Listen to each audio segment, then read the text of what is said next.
ومن هذه الشهادات سنستدعي السيد رئيس التلالي، وزير سابق ومهندس فلاحي أحد أعضاء لجنة الحكماء بلجنة نرافيد، ورجل عاشر وعلم مميزات السي عبد الله البقالي لإدلاء بشهادته، فليتفضل مشكورا.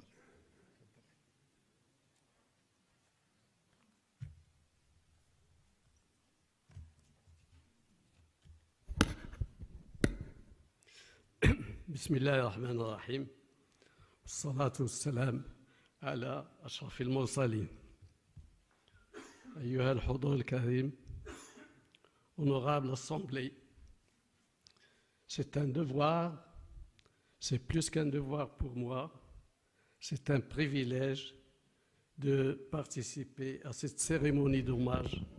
à un homme, d'hommage à la mémoire d'un homme engagé, un homme d'exception, un responsable public exemplaire comme notre regretté camarade et collègue aîné, Feu Abdullah Bqali, qui nous a quittés par la volonté de Dieu il y a 40 jours aujourd'hui. Je voudrais tout d'abord, à cette triste occasion, renouveler mes sincères condoléances à la petite et à la grande famille et à tous les proches de Sir Abdullah Bqali. Et rappeler أن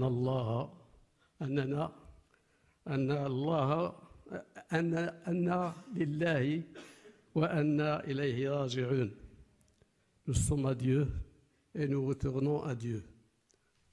Le défunt, qui était mon aîné de quelques années et mon patron durant une courte période au ministère de l'Agriculture, appartient, comme on l'a vu dans sa biographie, aux toutes premières promotions d'ingénieurs agronomes nationaux issus des grandes écoles étrangères, surtout françaises, et rentrés au pays au début des années 60, c'est-à-dire 4 ans à peine après l'indépendance nationale. À ce moment-là, les ingénieurs nationaux en général et les agronomes marocains en particulier se comptaient par unité, contrairement à aujourd'hui où ils se comptent par milliers, alhamdulillah, grâce justement à des responsables visionnaires comme Feu Abdullah Bqali, considéré comme le pionnier et le premier et le plus grand promoteur de la formation des cadres pour l'agriculture marocaine. C'est ce que confirment les nombreux hommages, voire les avalanches d'hommages exprimés à l'endroit de Feu Abdullah Bqali, déjà de son vivant,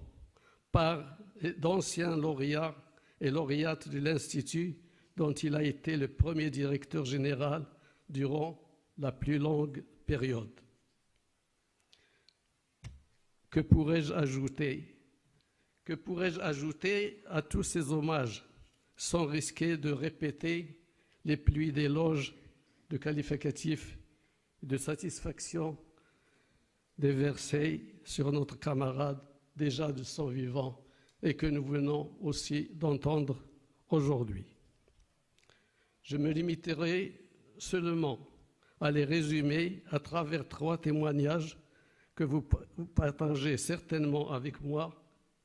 et leurs auteurs, en m'excusant de ne pas pouvoir citer l'ensemble des témoins, ce qui est impossible d'ailleurs. Les 3 personnalités auxquelles je me suis référé étaient très proches de Feu Abdullah Bqali et ont longuement exercé et assumé la responsabilité à un haut niveau en matière de formation de cadres en général et pour l'agriculture en particulier. Il s'agit en premier lieu de son Excellence, Monsieur le ministre actuel de l'Agriculture, Mohamed Sadiqi, premier lauréat de l'Institut, dont nous avons écouté la présentation. C'est le premier lauréat de l'Institut à accéder à cette fonction au sein du gouvernement et auquel nous souhaitons pleine réussite dans sa mission, avec l'espoir que ceux qui lui succéderont seront également des lauréats de cette grande école nationale prestigieuse où il était professeur et chercheur avant d'en devenir directeur général, puis secrétaire général du ministère de l'Agriculture et du ministère de ce grand département du nom du ministère de l'Agriculture autrefois et qui s'appelle aujourd'hui le ministère de l'Agriculture, des Pêches maritimes, du Développement rural et des Eaux et Forêts. C'est là un parcours professionnel de rêve bien mérité pour les lauréats de l'Institut, dont notre camarade Feu Abdullah Qali, de son vivant, ne pouvait qu'être fier, et la politique agricole nationale que favorisait techniquement et scientifiquement. Le second témoin dont il s'agit, et dont je salue la présence, s'il est encore là, est M. Fouad Ksous, qui a été lui aussi lauréat puis directeur général de l'Institut.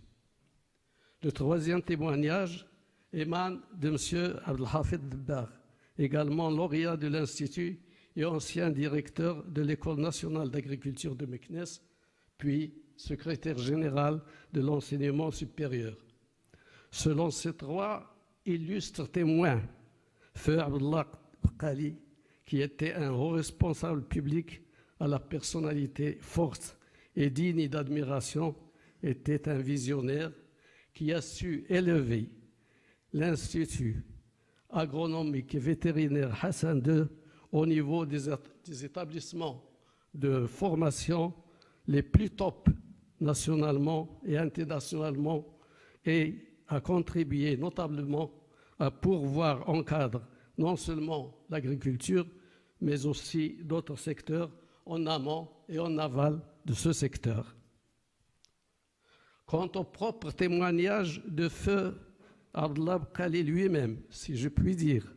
il expliquait de son vivant, rahimahullah, qu'il devait sa réussite à ses collaborateurs et collaboratrices d'abord, mais aussi au choix des meilleurs enseignants et à l'établissement d'excellents partenariats nationaux et internationaux de l'Institut. En conclusion, on peut dire que Feu Abdellah Qali, qui avoue avoir un amour très fort pour l'agriculture et a réussi sa mission stratégique nationale de formation qualitative et quantitative des cadres supérieurs nécessaires à notre pays, qu'il incarnait le responsable public exemplaire, ou comme on dit, Rajulu al-Munasib fil makan al-Munasib, l'homme qu'il fallait à la place qu'il fallait. Quant à son impact sur la situation économique et sociale nationale, Feu Abdellah Qali a été l'homme providentiel qui était arrivé à point nommé, en même temps que le défi que Feu Sa Majesté, le roi Hassan II, rahimahullah, s'était lancé à lui-même en 1967 et qui engageait le souverain défunt à réaliser 100 barrages et 1 million d'hectares irrigués avant l'an 2000. Ce défi a été relevé, grâce, entre autres, à une armée d'ingénieurs et de vétérinaires nationaux, jeunes, enthousiastes, motivés, fournis par l'Institut que dirigeait durant la première moitié de cette période Feu Abdellah Qali, rahimahullah. À titre de témoignage personnel et sans complaisance, j'ai eu le privilège et le plaisir d'apprécier à loisir le niveau high-tech incontestable des lauréats de l'Institut sur le terrain dans les périmètres irrigués du Tadla, et du Rhum, mais aussi à l'occasion de leurs activités associatives dans le cadre de l'ANAFID, de l'association Taïga et de leur groupe O, qui sont des organisations qui étaient assidûment suivies et encouragées par Abdallah Allah yarhamou. C'est grâce à cet engagement, à cet encadrement massif de haute qualité, précédé par la haute décision de Feu Sa Majesté Hassan II, de créer l'Institut et de lui donner son propre nom, rahimahullah, que ce projet de règne du million d'hectares irrigués, du souverain défunt, considéré comme une marche verte visant notre indépendance alimentaire, au même titre que la marche verte qui vise notre intégrité territoriale, c'est grâce à cet encadrement, grâce aux efforts, grâce au dévouement de Sir Abdallah Bqali, que ce projet a été non seulement lancé, mais aussi réalisé intégralement à temps. Merci pour votre attention.